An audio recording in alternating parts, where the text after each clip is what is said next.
Le dernier quart d'heure de Smart Bourse, chaque soir, c'est le quart d'heure thématique, une fois par mois. Le thème, c'est celui de l'éducation financière, avec un décryptage économique réalisé de main de maître par Michel Remy, économiste associé de SPAC, à mes côtés en plateau. Bonsoir Michel. Bonsoir Grégoire. Un thème parfait, je trouve, pour conclure cette semaine. Parlons de la croissance française, des déterminants de la croissance française en particulier, mais des déterminants de la croissance économique en général. Je veux bien quand même votre lecture de ce chiffre qui a pu surprendre à la fois les économistes, les prévisionnistes, l'univers politique également peut-être, parce qu'on avait déjà affiché 0,3% de croissance au Q2 pour la France, qui est déjà une performance un peu supérieure au standard habituel, et là on se retrouve avec un plus 0,5. Tout à fait, c'est ce qui est assez surprenant.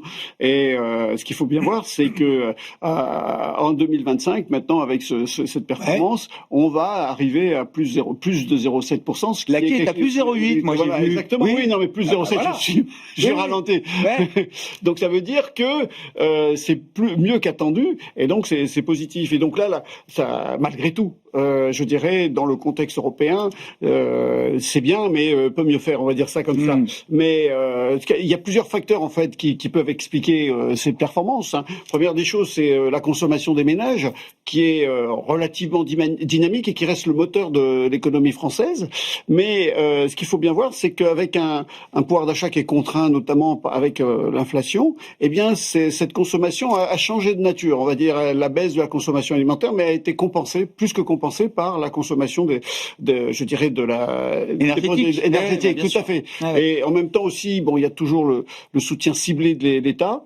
Et puis également aussi, on a le marché du travail qui est relativement stable autour de 7,5% de la population active. Donc ça peut donner un climat de confiance.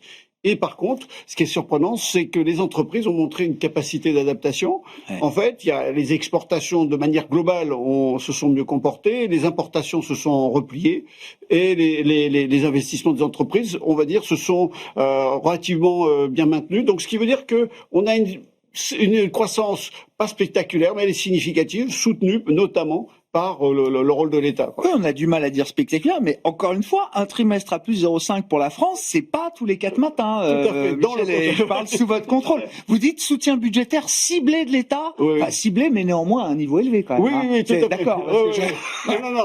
Ciblé. J'avais l'impression qu'on ciblait la dépense publique. C'est quand même, oui. C'est important. C'est un pilier costaud. Quoi. Voilà. Oui, comment la France se situe là dans ce moment conjoncturel par rapport aux autres pays européens? Ce qui se passe, c'est que la zone euro, en fait, devrait croître aux alentours, je dis bien toujours aux alentours d'un peu moins de 1% en 2025, et il est prévu 1,4 en 2026. Ce qui veut dire que la France, malgré ses résultats, on va dire, significatifs, eh bien, croît moins vite que la moyenne de la zone euro, et notamment à partir de ceux des pays de l'Est, et ce qui veut dire que la France se situe dans des performances basses au niveau européen. Et donc, aujourd'hui, ce qu'il faut bien voir, c'est pas de croître, mais de croître, on va dire, autrement, notamment plus efficacement, plus équitablement, puisque aujourd'hui, il y a des grands problèmes, et puis durablement. En fait, si je veux faire une formule, il faudrait avoir une croissance en quête de sens, on va dire.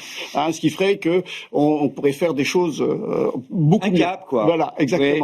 Bon. Qui contribue à cette croissance le plus En fait, la croissance est soutenue par les services. La valeur ajoutée des services constitue à peu près 56% du PIB, et aussi par des investissements classiques ou la construction. Et ce qu'il faut, c'est que au-delà de la croissance, il y a aussi certains secteurs industriels, exportateurs ou haut de gamme.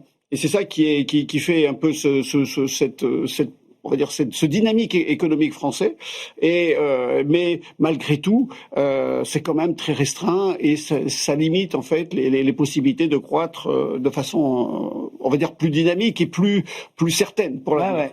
Non, mais c'est intéressant quand même de rappeler les services marchands, dont on parle souvent assez peu, mais il y a deux segments, là, ça a été relevé par un des économistes de Rexecode, le segment information et communication qui progresse d'1,6%, 1,6% sur le trimestre, on était déjà positif à plus 0,4% sur le trimestre précédent, et le secteur des services aux entreprises aussi, qui englobe par exemple les services financiers, qui lui aussi croît à plus de 1% sur ce trimestre. Il y a quand même une performance technologique et financière à travers ces services qui est bonne. La France a un écosystème technologique performant et des activités financières dynamiques et performantes qui soutiennent la croissance. Qui soutient la croissance. Malgré tout, on est limité, on va dire, un peu sur l'industrie. Oui, non, mais c'est là où le relais industriel est important, est un peu moins puissant. Comment la partie dépenses publiques justement influence la croissance économique, Michel? Eh bien, en fait, la France est l'un des pays où la dépense publique est la plus élevée, puisqu'on est à plus de 55% du PIB.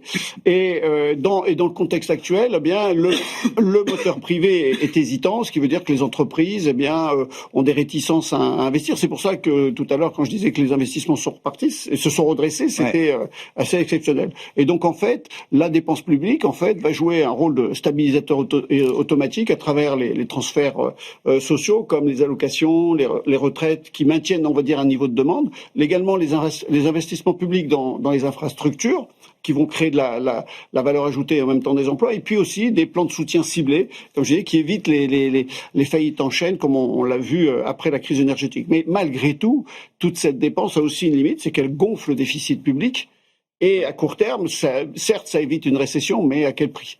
Oui, c'est ça. Et puis, est-ce que ce déficit continue de générer des points de croissance? Enfin, quelles sont les implications du déficit public et du niveau de déficit public aujourd'hui en France pour notre économie?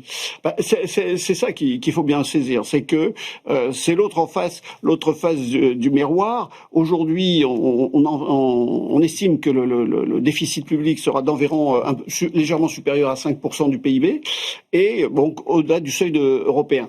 Et ça veut dire que l'État vit au-dessus de ses moyens.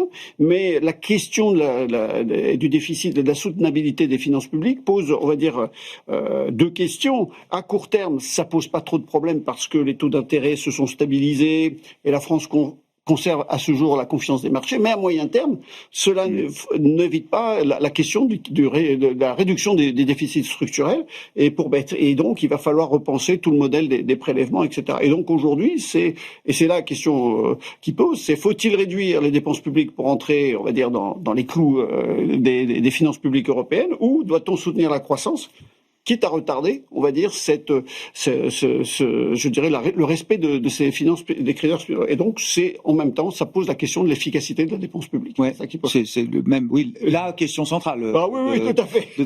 Du sujet français, mais pas que, c'est un sujet global pour beaucoup d'économies.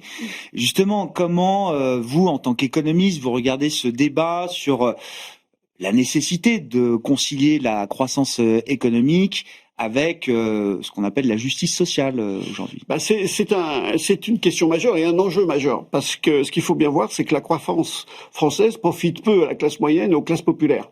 Et il y a un sentiment d'injustice qui apparaît parce que les prix augmentent plus vite que les salaires. Et en même temps, la dépense publique semble moins cibler les plus fragiles. Et donc, c'est là la fête. Et donc, l'objectif, c'est de concilier croissance et équité. Et en fait, il y a, à mon sens, trois axes. C'est d'abord réorienter les dépenses publiques vers la formation, la transition énergétique et le logement, parce que ça, ce sont des investissements à long terme qui vont créer des emplois, mais en même temps, ça résout certains petits problèmes, même des grands problèmes pour la population. Également aussi renforcer la progressivité de la fiscalité, notamment en allégeant la charge sur le travail et ciblant mieux les ailes, mais en même temps aussi, il faut voir le côté des entreprises. Et puis aussi favoriser la mobilité sociale, parce que en fait, si on s'aperçoit que même en travaillant, on n'a pas d'évolution au niveau de professionnel, eh bien, la croissance perd un peu son sens pour la population. Et donc, c'est pour cela qu'il faut recréer un sentiment de confiance. Une croissance injuste est aussi une croissance fragile, comme vous dites, Michel. Oui, tout à fait. Tout à fait, parce que la question qui fait, c'est qu'à un moment donné, on n'est pas à l'abri de retour de bâton sur les tensions sociales, de se sentir à côté du chemin de la croissance, et ça peut poser des problèmes par la suite. Bon, justement, c'est quoi les risques à court terme là pour l'économie française, selon vous, Michel? Eh bien, aujourd'hui, je dis que la France tient bon, mais ça suffit pas. Ça suffit pas. Il faut réorienter les moteurs de la croissance, notamment par rapport aux voisins européens. Il y a trois grands risques, à mon sens. Le risque budgétaire. Si les taux d'intérêt remontent, eh bien, la charge de la dette va être de plus en plus élevée. Ça veut dire que les premières estimations font plus de 70 milliards en 2027, ce qui veut dire que ça serait le premier poste de dépense. Donc, c'est une mauvaise image et en même temps, il faudra gérer la situation. La deuxième, c'est le risque social, parce qu'on n'en voit pas, on le sent pas, on parle toujours finance, mais le risque social est important parce que beaucoup de personnes se sentent un peu à l'étroit. Et donc, si cette tension, cette contestation se prolonge, ça va créer des freins pour l'investissement, pour le climat social et entamer, on va dire, la confiance en général. Et puis, en même temps, le risque externe, c'est que la France, elle n'est pas tout seule. On dépend beaucoup de l'Allemagne, on dépend aussi des exportations vers la Chine ou d'autres secteurs. Et si nos voisins viennent à ralentir leur croissance, eh bien nous on serait, on va dire, touchés par cet effet de second tour. Donc c'est cela qu'il faut poser le problème. Là maintenant, il y a des opportunités. Il y a des risques positifs quand même. Oui, des opportunités. On va terminer sur quelque chose de positif. Il y a une réindustrialisation, il y a la transition énergétique qui peut aussi servir, il y a l'innovation technologique, mais qui peuvent donner une nouvelle dynamique de croissance. Mais simplement, ça c'est beaucoup plus long, qui nécessite aussi toujours le problème du financement, et on retombe sur le débat actuel. Merci beaucoup Michel. Débat en cours au moment où on se parle à l'Assemblée nationale. Michel Remy, économiste associé de SPAC, avec nous une fois par mois, le dernier vendredi du mois pour cet exercice de décryptage économique, en l'occurrence autour des déterminants de la croissance française pour ce troisième trimestre.